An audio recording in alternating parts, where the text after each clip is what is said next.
우리는 이제 주기도문을 배우는 참된 기도에 대해서 진짜 기도가 무엇인가, 어떻게 해야 되는가, 그러면 또 이제 실제적인 기도를 어떻게 해야 되는가 나눌 텐데, 먼저는 오늘은 서론격인 산상수훈 자체가 무엇인가에 대해서 배우고, 그 다음에 그 안에서 경건 생활에 대해서 말해주거든요.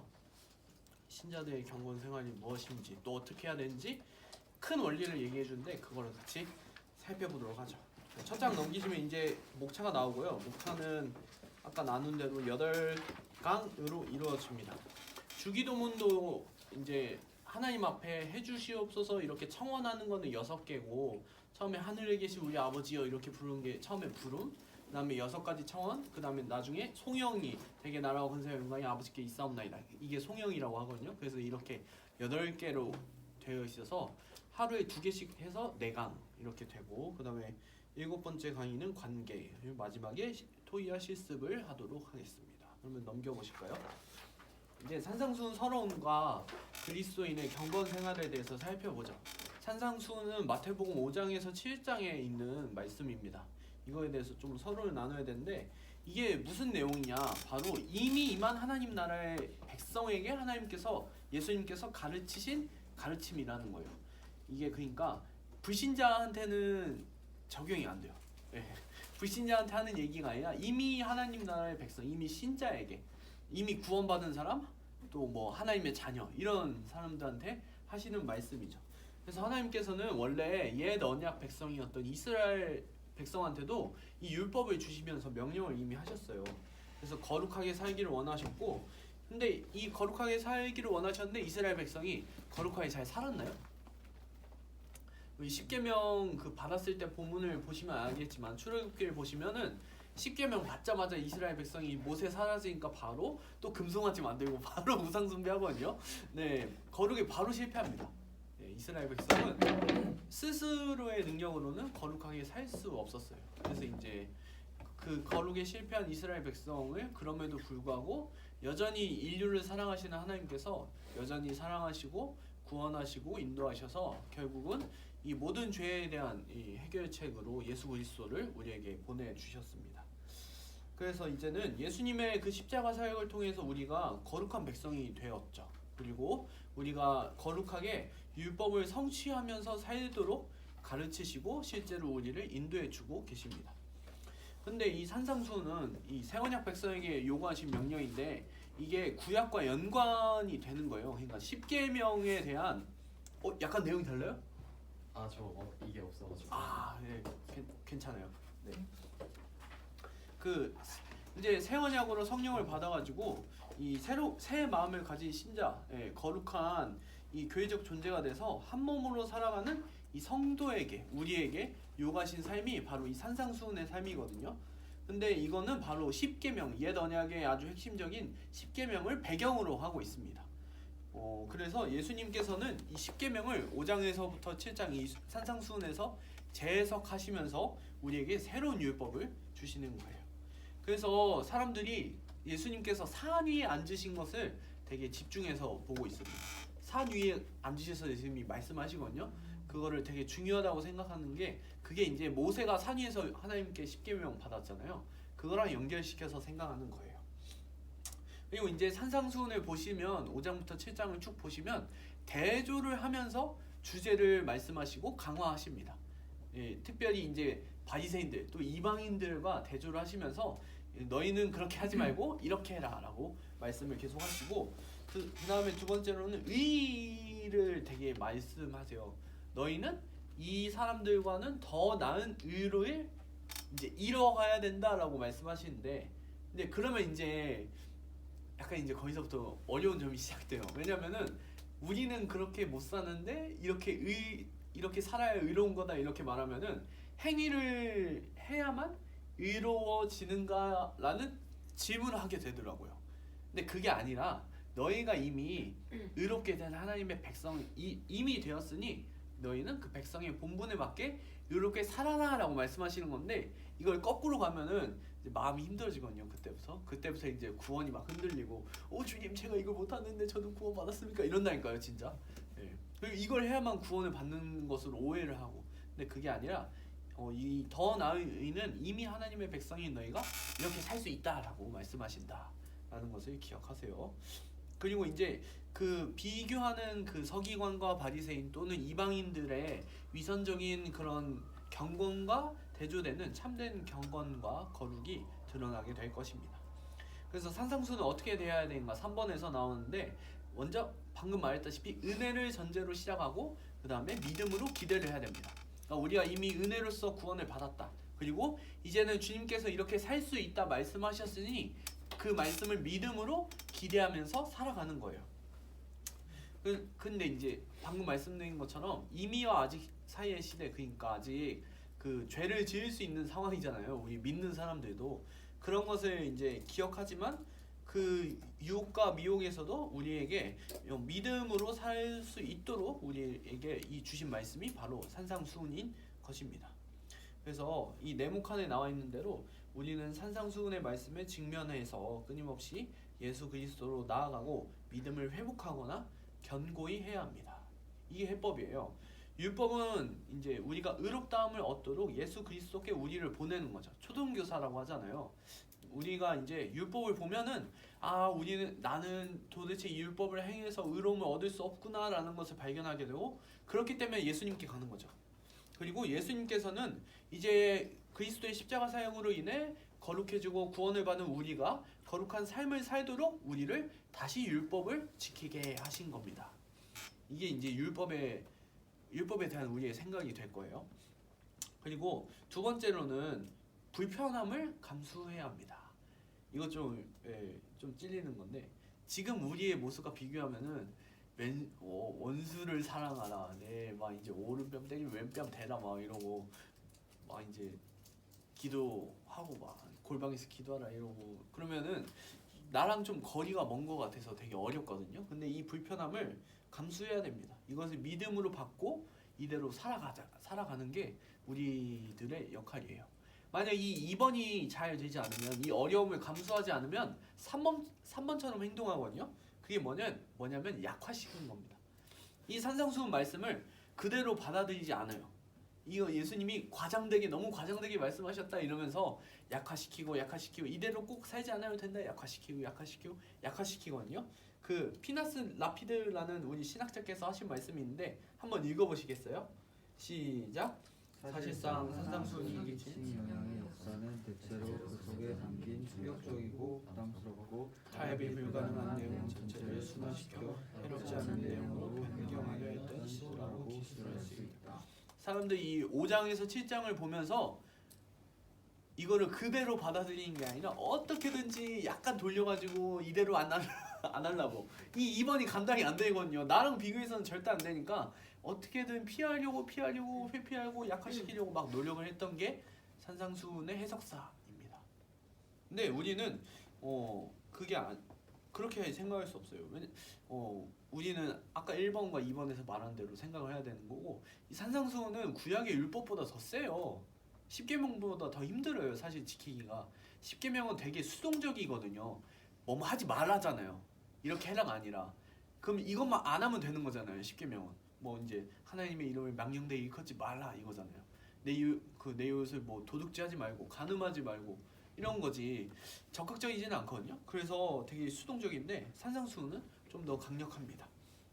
그리고 산상수훈에서 아주 중요한 게 마지막에 이 가르침대로 행하라라고 주님께서 말씀하십니다. 7장 24절에서 그러므로 누구든지 나의 이 말을 듣고 행하는 자는 그 집을 반석 위에 지은 지혜로운 사람 같다라고 말씀하시죠. 그 말을 예수님의 말을 듣고 행하라라고 하시는 거예요. 그래서 주님께서는 우리에게 이렇게 행하겠는가 또한 나를 따르겠는가 묻고 계십니다. 그러면 이제 우리는 따라야겠죠. 그래서 우리는 약화시키면 안 됩니다. 넘어가실까요? 산상수훈을 보시면서 이제 좀 난해한 것도 있고 중요한 것도 있는데 바로 그게 5장 20절과 6장 33절 말씀인데 함께 읽어보시겠어요? 목 아픈 양장님 좀 덜 읽으셔도 돼요. 네, 혹사시키지 마세요. 네, 시작. 내가 너희에게 이르노니 너희가 서기관과 바리새인보다 더 낫지 못하면 결코 천국에 들어가지 못하리라. 그런즉 너희는 먼저 그의 나라와 그의 의를 구하라. 그리하면 이 모든 것을 너희에게 더하시리라. 이 두 개 연관성이 있는 건 아니고 좀 중요하기 때문에 이 두 구절에 대해서 좀 설명을 하고 가면 좋겠다 생각합니다. 먼저는 마태복음 5장 20절에 대해서 나눠볼게요. 이 제자들의 의가 서기관과 바리새인의 의보다 더 나아야 된다. 네, 이러면 이제 부담스러워요. 왜냐면 이분들 일주일에 금식 2번 이틀 하시고 기도 대빵 열심히 하시고 11조 다 열심히 하시잖아요. 근데 우리가 의가 더 나아야 된대요. 그러면은 이 얘기를 들으면은 아까 2번처럼 어려움과 불편함이 오고 그래서 3번처럼 약화시키거든요. 근데 그게 아니란 거 이제 봅시다. 제자 의는 진짜 서기관과 바리새인의 의보다 낫습니다. 21절부터 이제 뒤에 나오는 5장 21절부터 더 나은 의에 대해서 설명을 하시는데 이 십계명에서 예수님께서 하신 해석과 적용은 서기관의 해석과 적용보다 더 뛰어나기 때문입니다. 그러니까 아까 말했던 대로 서기관과 이 바리새인들은 뭐뭐 하지 말아에 집중했어요. 그래서 뭐 613개의 율법 뭐 조항이 있다고 하잖아요. 막 그게 뭐뭐 하지 않는 거에 대해서 안식일에는 일하지 않아야 되니까 엘리베이터 버튼을 누르면 안 된다. 네, 뭐 이런 거 있잖아요. 대표적으로 안식일에 일하지 않는 거 혹은 이제 뭐 많아요. 네, 거기까지는 생각이 잘 안 나는데 근데 십계명에서 예수님이 이 십계명을 산상수훈에서 해석하실 때는 부정적이고 좀 소극적이고 수동적인 행동이 아니라 너희는 이렇게 살아라 라고 적극적으로 말씀하시기 때문에 또한 그리고 그 행동하는 행위 겉행위뿐만 아니라 그 행동을 하는 마음의 동기까지도 정말 그 행동과 일치하는 것을 요구하셨기 때문에 이게 더 나은 의입니다. 지금 이해가 안 되면 뒤에서 이해가 될 겁니다. 네. 근데 더 나은 의라는 거는 행동의 동기, 그 마음까지도 행동과 그리고 그 뜻과 일치하는 것이라는 거. 예, 그걸 좀 기억하시면 좋을 것 같고 그게 이제 이번에 나와요. 네, 제자에는 더 근본적인 거룩의 의미, 더 깊은 마음의 의입니다. 이 새 언약의 특징은 성령으로 인해 새 마음이 주어졌다는 것입니다. 그게 곧 예수 그리스도의 마음이죠. 새 언약이 뭔지 아시나요 혹시? 새 언약. 서로 사랑하는 이제 그 신약에서 예수님께서 제자들과 맺으신 그 언약이죠. 새 언약. 근데 이제 구약에서도 새 언약이 주어지거든요. 네, 그 요해서 같은 데에서 이제 성령이 오신다. 뭐 이런 것도 있고 너희 마음이 이제 그 굳은 마음에서 변해져서 부드러운 마음으로 바뀐다라는 게 이제 예언서에서 그러니까 선지서에서 되게 많이 나오거든요. 새 언약에 대해서. 그래서 이 결국은 핵심은 성령께서 오셔서 우리가 전에 하나님의 말씀을 대적하고 반역하고 부정했던 그 마음들이 변화해져서 하나님의 말씀을 기쁘게 순종하는 마음으로 된다. 라는 게 새 언약의 핵심입니다. 그게 이제 우리 자신으로는 안 되니까 그리스도의 영이신 성령께서 오셔서 우리를 다스리심으로 이루어지는 거죠. 이제 새 마음을 가지면은 율법을 순종하는 것을 기뻐하게 되는 겁니다. 근데 이 새 마음을 가진 자가 바로 하나님 나라의 백성이고 예수님의 제자입니다. 이 새 마음이 바로 율법이 새겨진 마음이고 하나님을 사랑하는 마음이죠. 그래서 예수님을 믿고 성령을 받으면은 새 마음을 가진 자로 거듭나게 됩니다. 그래서 우리는 이미 다 사실 새 마음을 가진 자이죠. 그렇기 때문에 예수님의 제자들은 또 우리는 마음에서부터 그리고 그 동기에서부터 온전한 의를 행할 수 있습니다. 이게 바로 서기관과 바리새인보다 더 나은 의입니다. 동기까지 온전한 의죠. 네, 동기까지. 이 서기관과 바리새인 이제 뒤에 나와서 배울 텐데 이분들은 외식을 하셨어요. 외식. 그러니까 마음은 잘 모르겠는데 다른 사람에게 내 경건의 액션을 보여줌으로써 다른 사람에게 인정을 받으려는 의도로 액션을 하셨거든요. 구제, 기도, 그다음에 금식. 그런 것이 주님께서는 그게 아니라 마음까지도 하나님을 향해서 사람의 인정이 아니라 하나님의 인정을 하나님께 드리고 경건 생활을 하려는 마음으로 해야 된다라는 것을 말씀하셨는데 그게 바로 더 나은 의입니다. 네. 마음의 동기가 더 나은 의의 아주 중요한 핵심이고요. 그래서 예수님께 나와서 믿고 따르는 제자들에게는 천국이 임했죠. 이미 임한 하나님 나라의 통치에 들어가 있고 그 주님의 통치, 임재, 성령의 내주하심 때문에 더 나은 의가 가능하게 된 것입니다. 그래서 예수님은 제자들에게 더 나은 의를 가르쳐 주셨어요. 말씀을 듣고 행할 수 있는 자로 만드셨기 때문에 이 서기관과 바리새인들의 행하는 잘못된 왜곡, 그 외식을 바로잡으시고 율법의 온전한 의미를 제대로 드러내셨습니다. 그러니까 CF에 나오면은 이 서기관과 바리새인들은 이렇게 하였다는 것을 너희가 들었지만 그렇지만 나는 너희에게 이른다. 더 나은 일을 이제 마음으로부터 더 나은 일을 행해야 된다라는 것을 말씀해 주실 겁니다. 나중에 다 나와요. 네. 오늘은 서론이어서 네. 그리고 세 번째는 더 낫지 못하면 결코 천국에 들어가지 못합니다. 이게 바로 아까 얘기했다시피 의로운 행위로 구원받는다라는 게 아니에요. 이게 아니라 이미 예수님의 제자들은 심령이 가난한 자, 그래서 자기의 어떤 행위를 통해서 하나님 그 의로움을 얻을 수 없다는 것을 알고 또 내가 범죄하였다는 것을 알고 구원을 하나님께 간구하는 그 심령이 가난한 자거든요. 그런 자로 주님 앞에 나왔기 때문에 이 행위 때문에 구원을 받는다는 건 아닙니다. 이거는 구원받은 백성의 삶이라는 것이고요. 그래서 이미 죄인으로서 하나님의 의 요구를 성취할 수 없다. 이걸 아는 자가 바로 제자들입니다.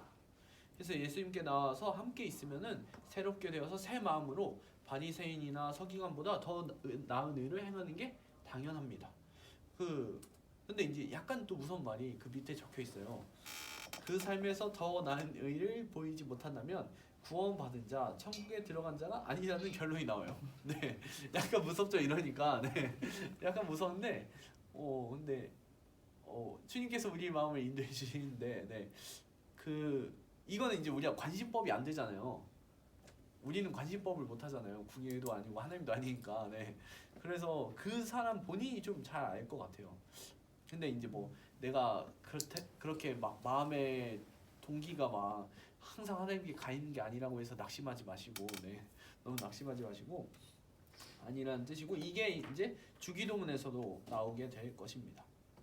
그래서 심령이 가난한 죄인이 예수님의 은혜로 서기관과 바리새인보다 더 나은 의를 행할 수 있게 되었고 실제로 그렇게 하기 때문에 교만하지 않고 더 크게 감사하며 살 수 있습니다. 그래서 자기의 신앙에 기초한 행위, 내 행위로 내가 의롭다라는 그 신앙은 교만과 자랑으로 나아갑니다. 그리고 예수 그리스도의 의 신앙에 기초한 행위는 주님께서 의로우시고 나는 그 주님의 의로우심을 입은 자다.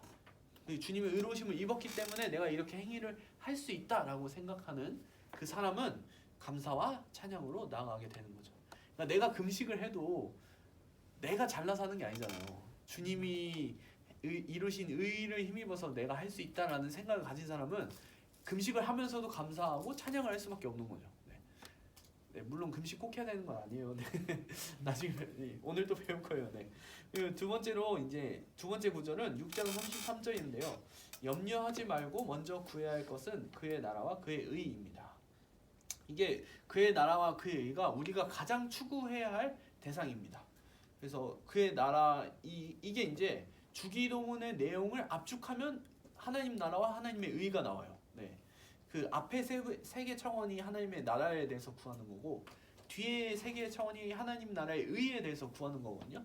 주기도문 할 때 또 배울 텐데 하나님 나라가 그건 뭐냐? 하나님 나라는 하나님의 통치를 의미합니다. 통치. 약간 영역이 아니라 통치예요. 하나님께서 다스리시면 하나님 나라가 되는 겁니다. 그래서 하나님 나라를 구하라는 말은 이미 예수 그리스도로 말미암아 임한 하나님의 통치를 지금도 내가 받으면서 살기를 간구하는 게 바로 하나님 나라를 구하는 겁니다. 그러니까 주님께서 다스리시는 그 다스림에 내가 순종하며 살겠습니다라는 게 하나님 나라를 구하는 삶의 태도인 거죠. 그래서 하나님의 통치는 이 땅 가운데서 하나님께 순종하는 자들이 받는 복을 통해 나타납니다. 그리고 무엇보다 하나님의 통치를 받는 백성인 교회를 통해 분명하게 드러나죠. 네. 교회를 통해.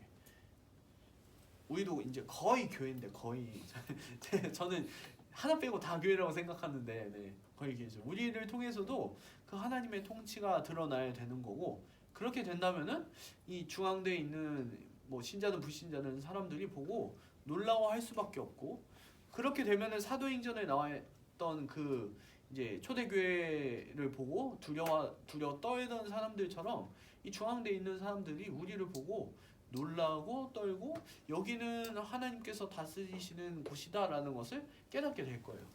그래서 사실 숫자가 중요한 게 아니거든요. 네. 오히려 숫자가 많다고 되는 게 아니에요. 약간 이렇게 말하면 좀 은혜가 안 되긴 한데 네. 숫자가 많다고 되는 게 아니라 하나님께서 다스리셔야 되는 거죠. 네. 하나님의 통치가 있느냐 없느냐 이게 사실 중요한 기준입니다. 이게 하나님 나라이고 그의 의의는 뭐냐? 하나님 나라의 의의는 뭐냐? 바로 하나님의 의의는 하나님의 통치에 순종하는 것입니다. 그래서 하나님의 법, 성경 말씀이 이야기하는 방향대로 나아가는 거죠. 예수님께서 제자들에게 보여주시고 나를 따르라 하셨던 그 삶의 모습입니다. 이게 이제 그의 의의고, 그래서 하나님 나라와 그 나라의 의의를 가장 먼저 우리는 구해야 합니다. 이 밑에 말이 좀 무서워요. 물질적 필요가 하나님의 통치와 그분이 보여주시는 방향보다 앞서게 될 때 결국 이는 염려로 귀결 됩니다. 이제 이건 물질적 필요라는 거는 이제 재정도 있는데 그 외에도 여러 가지가 될 것 같아요. 지금 우리 입장에서 숫자. 지금 우리 입장에서 숫자라고도 표현할 수 있을 것 같아요. 이게 하나님의 통치와 하나님의 그 다스림의 방향보다 앞서면 염려를 막 하기 시작하거든요. 와, 5명밖에 안 왔네. 이러면서 우리 캠퍼스 복음할 수 있을까? 막 이렇게 염려하거든요. 근데 그게 아니라 우리가 하나님이 주시는 그 말씀을 따라서 그 통치에 온전히 순종하다면 우리 5명이든 10명이든 상관없이 우리가 하나님의 그 사역을 충분히 감당하고 하나님께서는 우리를 사용하실 줄 믿습니다. 그럼 넘겨볼까요? 그래서 하나님의 다스림과 하나님의 그 방향이 우선될 때 우리는 또 바르게 구할 수 있고 주님이 주시는 모든 것을 온전히 누릴 수 있습니다. 그래서 주님은 이 모든 것을 우리에게 더하십니다. 하나님은 그 나라와 그 의를 구하는 자들에게 필요한 바를 채워주십니다. 이 모든 것, 물질적인 필요까지도 주님께서 채워주십니다. 그러니까 주님이 무능력한 분이 아니잖아요. 무능력한 분이 아니라서 우리가 염려를 사실 할 필요가 없는 거예요. 우리가 그의 나라와 그의 의를 구하고 그대로 살아갈 때 주님께서는 이 모든 것을 너에게 더하시리라 라고 말씀하십니다. 그래서 특별히 이게 어떻게 더해지냐? 하나님께서 돌보시는 이들, 그리고 그게 바로 서로를 위해 살아가는 교회를 통해 우리는 필요를 채움받으며 살아갑니다. 실제 현재 이제 교회에서 어떤 교회에 다니고 교회가 어떻게 행동하는지는 잘 모르잖아요. 그렇지만 성경에서는 분명히 이렇게 말하고 있습니다. 교회가 이제 자기 것을 자기 것이라 여기지 않고 나눠주고 그러함으로 가난한 자가 없었다라고 말하고 있잖아요. 사도행전에서. 그래서 교회를 통해서 우리는 필요를 채움을 받습니다.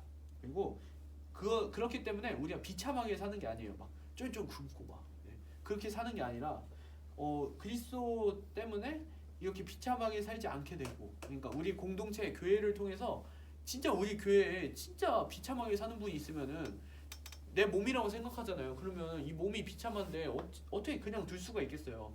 자기 것을 내어주어서 이 사람을 비참하게 살지 않도록 하겠죠.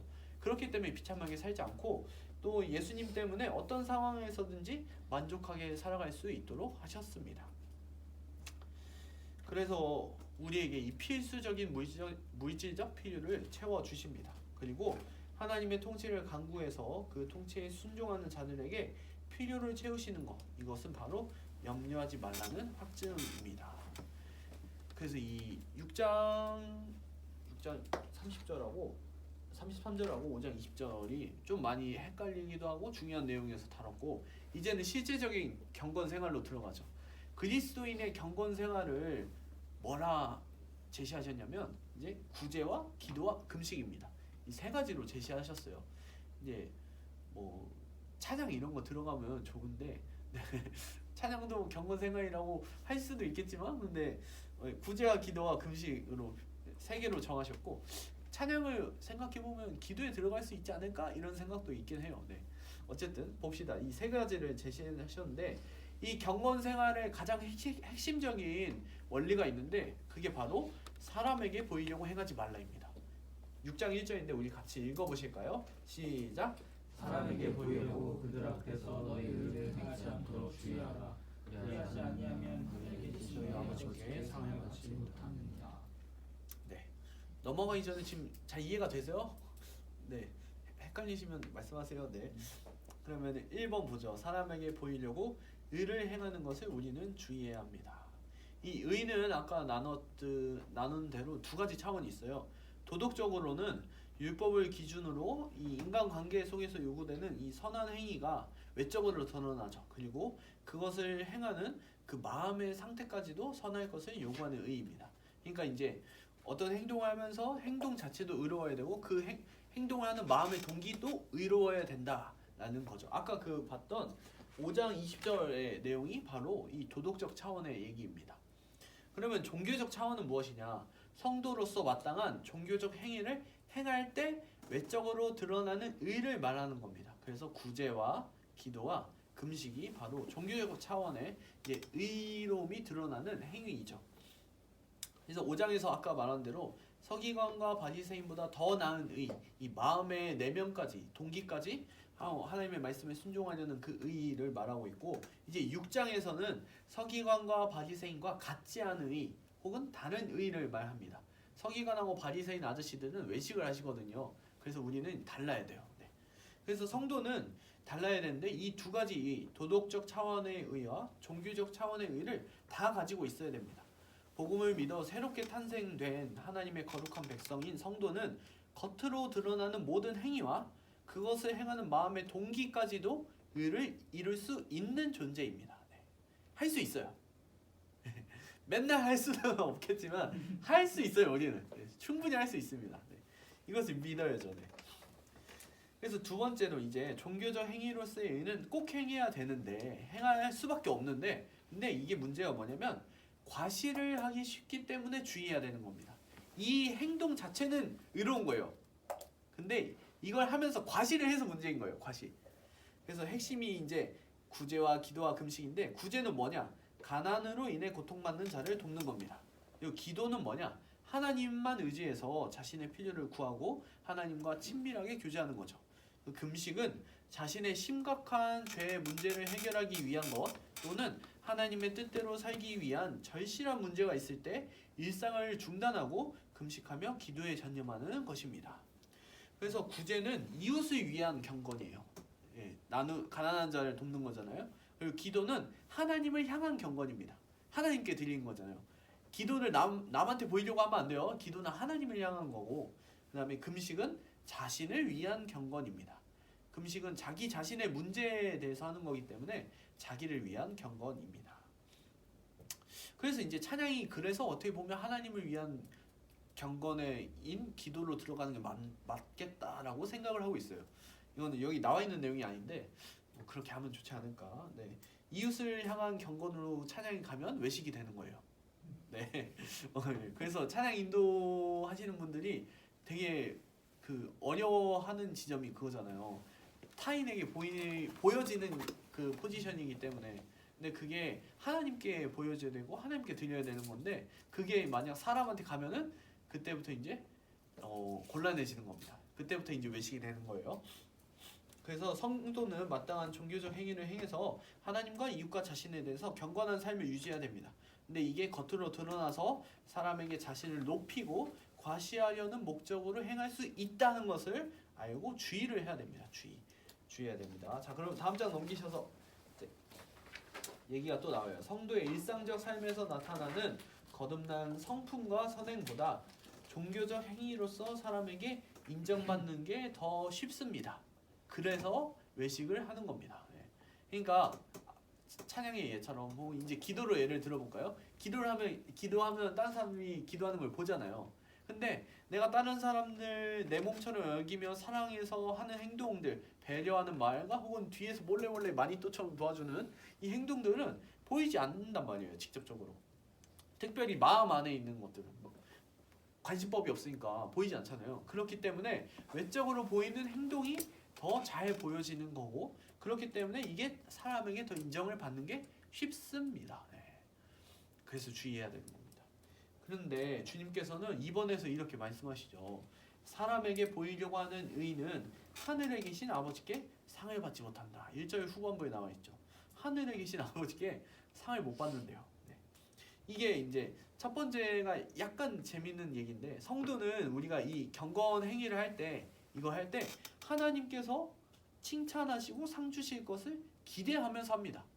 이게 나쁜 게 아니에요. 주님이 주실 것을 겉으로 드러나는 행동인데 그 안에 마음의 동기가 하나님을 향하는 거잖아요. 그래서 사람에게 보이지 않도록 은밀히 행해야 되는데 이거를 그 대신 은밀히는 행해야 되지만 그렇지만 하나님께서 칭찬하고 상 주실 것을 기대할 수 있어요. 충분히. 네. 이게 그냥 무조건적으로 하는 게 아니라 하나님이 내 기도와 구제와 그다음에 이 금식에 대해서 은혜를 주시고 상 주실 것을 하나님께 기대하는 것은 이거 당연한 일이에요. 네. 그래서 하나님이 주실 거에 대해서는 바라면서 하시면 됩니다. 근데 이제 문제는 이게 이 행위를 하면서 다른 사람에게 무언가 인정을 받으려고 하면 그때는 하나님께서 그 상을 주시지 않습니다. 예. 그 동기가 하나님을 향한 게 아니라 사람에게 인정을 받는 것이라면 이 하나님 입장에서 봤을 때는 하나님한테 드리는 게 아니잖아요. 하나님한테 드려야 되는데 그게 그러니까 가치가 없어서 하나님이 상을 안 줘버리세요. 네. 그렇습니다. 하늘 아버지께 상을 받지 못합니다. 그래서 가끔씩 이제 어떤 이제 권사님들이 맨날 그런 얘기 하시잖아요. 뭐냐? 하나님한테 복 받아야 된다고 이러면서 막 칭찬하지 말라고. 근데 나름 일리가 있는 말이긴 해요. 네, 그게 진짜. 네. 그러면서도 그 말을 통해서도 외식하면 안 되죠. 네. 네, 제가 너무 비꼬아서 너무 극단적으로 표현한 거지 아닌가 싶은데 그 말을 통해서도 외식하면 안 되고, 네. 참 그게 고민이더라고요. 네. 교회 생활 오래 하다 보면 그렇게 되는 게 있는데 하여튼 우리는 마음의 동기가 하나님을 향했으면 좋겠습니다. 그래서 차라리 하나님께 상을 달라는 마음을 아주 간절하게 먹고 사람에게 상이나 인정받는 거를 아예 생각을 안 하는 게 더 좋은 것 같아요. 하나님한테 상 받으려는 마음이 너무 크게 나요. 차라리. 네, 그게 나요 진짜. 그래서 우리는 사람에게 보이려고 하면 안 됩니다. 그래서 이제 2절부터 4절에서는 구제에 대해서 하나님 주님께서 이제 말씀하시고 그 다음에 구제 다음에는 금식에 대해서도 중간에 5절부터 이제 15절까지가 기도거든요. 그리고 금식에 대해서도 16절에서 18절까지 나와 있습니다. 근데 이제 순서가 우리는 구제하고 금식이 먼저 나와요. 왜냐면 기도가 우리 하이라이트잖아요. 그래서 기도는 내일 할 거고요. 구제할 때는 은밀하게 해야 됩니다. 은밀하게. 2절부터 4절 제가 읽어볼게요. 그러므로 구제할 때 외식하는 자가 사람에게서 영광을 받으려고 회당과 거리에서 하는 것 같이 너희 앞에 나팔을 불지 말라. 진실로 너희에게 이르노니 그들은 자기 상을 이미 받았느니라. 너는 구제할 때 오른손이 하는 것을 왼손이 모르게 하여 내 구제함을 은밀하게 하라. 은밀한 중에 보시는 너희 아버지께서 갚으시리라. 그래서 첫 번째는 구제는 굉장히 중요하다는 겁니다. 구제 자체를 부정할 수가 없어요. 하나님이 시키신 거니까 율법에서 명령하신 거니까 하나님의 백성으로서 행하는 구제는 당연히 중요합니다. 구제가 이게 하나님이 죄인을 긍휼히 여기시는 거에서 출발된 거거든요. 우리 아담과 하와가 범죄한 이후로 하나님이 우리를 긍휼히 여기지 않으셨다면 바로 그냥 죽고 끝났어요. 네, 바로 죽고 끝났어요. 그냥.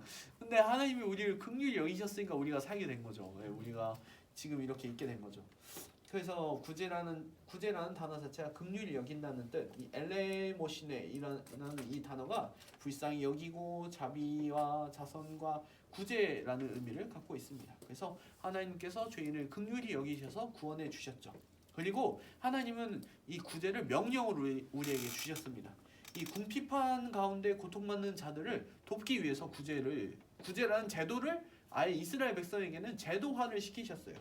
그래서 이 하나님께 긍휼히 여김을 받아서 구원받은 자가 이 고통받는 자를 긍휼히 여기면서 돕는 것이 마땅히 해야 될 일입니다. 그래서 성도는 하나님 사랑을 이웃 사랑과 그리고 구제로 나타냅니다. 네, 그게 주님께서 우리에게 하나님 사랑에 대한 검증 방법으로 주신 거예요. 네. 이웃 사랑과 구제로. 그래서 세 번째에 방금 얘기한 내용이 좀 더 자세하게 나와 있는데 하나님께서 옛 언약 백성인 이스라엘에게 구제를 명령하셨습니다. 이 가난한 형제의 필요를 채워주기 위해서 넉넉히 구워주라고 했어요. 구워주면서 이자 받지 말라고. 같은 이스라엘 백성들한테는 이자 받으면 안 돼요. 네, 이자 받지 말라고 하셨고 가난한 사람과 거류민을 위해서는 추수하는 밭의 이삭이나 열매를 남겨두라고 말씀하셨습니다. 신명기 율법에 주셨는데 반드시 내 손을 그에게 펴서 그에게 필요한 대로 쓸 것을 넉넉히 구워주라. 못 먹으면 밥 달라고 해야 되잖아요. 구워야 되잖아요. 그러니까 먹고 또 써야 되는 필수적인 것들을 넉넉히 구워주라. 그리고 땅에는 언제든지 가난한 자가 그치지 아니하므로 궁핍한 자에게 내 손을 펴라. 구제하라라고 말씀하셨고요. 레위기 19장에서는 너는 밭 모퉁이까지 다 거두지 말고 모서리에 있는 건 추수하지 말라는 거예요. 왜냐면은 그 사람들이 와서 먹어야 되니까. 그리고 떨어진 것도 이삭도 줍지 말고 열매도 다 따지 말고 그다음에 떨어진 거 버려두라. 이게 바로 가난한 사람과 거류민을 위해서 하나님께서 이렇게 하라 말씀하셨습니다. 그래서 타락한 세상은 죄로 인해 가난한 자가 그치지 않습니다. 하나님께서는 자기 백성에게 구제를 명령하셔서 탐욕에 빠지지 않게 하시고 가난한 자를 돕도록 하셨습니다. 그 부자가 되면 돈을 그러니까 우리가 뭐 한 100억 있으면 잘 살 것 같잖아요. 근데 우리 부자들께서는 100억이 있어도 돈을 또 벌라 하시고 또 벌라 하시고 또 벌라 하시죠. 이게 바로 탐욕에 빠지는 거고. 근데 이제 그와 주님은 그런 돈을 많이 벌어도 이 탐욕에 빠지지 말고 가난한 자를 도우라라고 말씀하셨습니다. 그러니까 만약 여러분들이 나중에 부자가 되시면은 그 탐욕에 빠지지 않도록 꼭 구제를 행하셔야 돼요. 그게 자기를 살리는 길이기도 한데 길이기도 하거든요, 진짜. 네. 가난한 자 도와야 돼요. 만약 진짜 부자 되시면, 네. 그래야 이제 주님이 주시는 복과 은혜가 또 있을 줄로 믿습니다. 네. 탐욕에 안 빠지는 복이 있어요. 그래서 출애굽한 이스라엘 백성은 자신을 구원해 주신 하나님의 은혜를 기억하고 객과 고아, 과부와 같이 궁핍한 가운데 있는 자에게 은혜를 베풀도록 명령하셨습니다. 이렇게 되었고요. 22절 보시면 너는 애굽 땅에서 종되었던 것을 기억하라. 나그네, 고아, 과부, 남녀들아 다 이제 하나님의 은혜를 기억하라 이렇게 말씀하신 거죠. 11조는 왜 내냐? 11조는 성전과 레인과 궁핍한 자를 위한 것입니다. 그래서 11조를 이렇게 구제의 의미로 내도록 하셨고요. 넘겨주시죠. 이 사적인 구제는 아까 나와 있듯이 개인적으로 하시면 되고 이제 공적인 구제는 11조를 통해서 이루어 가시는 겁니다. 하나님께서 가난한 자를 돕는 것을 자신에게 구워주는 것으로 여겨주시고 갚아주시겠다고 약속하셨습니다. 우리 이 은혜의 말씀 잠언 19장 17절 한번 읽어볼까요? 하나님이 갚아주신다잖아요. 읽어봅시다. 시작. 가난한 자를 불쌍히 여기는 것은 여호와께 구워드리는 것이니 그의 선행을 그에게 갚아주시리라. 아멘. 하나님께서 갚아주신다 말씀하셨습니다. 네. 어떻게 갚아주신다고는 안 했어요. 네. 근데 그렇지만 10배, 100배, 1000배, 10,000배 이거 아닙니다. 네. 이렇게 안 나와 있어요. 그렇지만 갚아주신대요. 어떻게 갚아주신지는 저는 모르겠습니다. 네. 근데 이와는 반대로 그 밑에 네모칸을 보세요. 가난한 자를 보고도 돕지 않는 자는 하나님의 저주의 대상이 된다. 그래서 가난한 자를 구제하는 자는 궁핍하지 아니하려니와 못 본 채 하는 자에게는 저주가 크니라 이렇게 말씀하시죠. 네. 근데 이거 보고 또 이제 지하철에서 막 이제 그 일하시는 분들에게 막 너무 긍휼한 마음을 너무 많이 품어가지고 맨날 주거나 막 그러실 필요는 없고 가난한 자는 교회 안에 먼저 있어요. 그리고 이제 우리 입장으로 하면 우리 SCM 안에 충분히 있어요. 가난한 자가 먼저 이제 형제들한테 먼저 해야 되잖아요. 형제들한테 먼저 하고 그래도 내가 부가 넘치면 이제 밖에다가 하면 되죠. 네. 우리가 지금 무슨 부가 있겠습니까? 우리가 네. 우리 먹고 살기도 바빠 죽겠는데 내가 구제를 받아야 되는데 내가 구제를 받아야 되는데 네. 그리고 우리 형제들이 구제를 받아야 되는데 네. 그러니까 너무 그런 분들 말고 이 말씀 듣고 내가 이 사람한테 이 일하시는 분들한테 네, 안 하면 내가 저주를 받나 이렇게 생각하지 마시고 우리 형제 자매를 보고 생각하시면 됩니다. 네. 넘어가자. 4번 보시면 이제 구약에서도 그랬는데 신약 새언약 백성이 교회에게도 하나님께서 구제를 명령하셨습니다. 예수님께서 제자들에게 구제를 해서 하늘에 보물을 쌓아두라고 말씀하셨죠. 누가복음에서 말씀하시는데 구제하여 낡아지지 아니하는 배낭을 만들어서 도둑 없고 좀도 없는 하늘에다가 창고 쌓으라 이렇게 창고에다가 넣어라 이렇게 말씀하십니다. 그리고 교회는 자발적으로 나서서 가난한 사람들을 도와 교회 안에는 가난한 사람이 없었다. 이는 율법이 성취되었음을 보여준다. 이 사도행전 2장이랑 4장에 나오는 말씀이죠. 그 물건을 통용하고 자기 재물을 자기 것을 여기지 않고 팔고 그래서 나눠주고 네 이렇게 하죠. 네.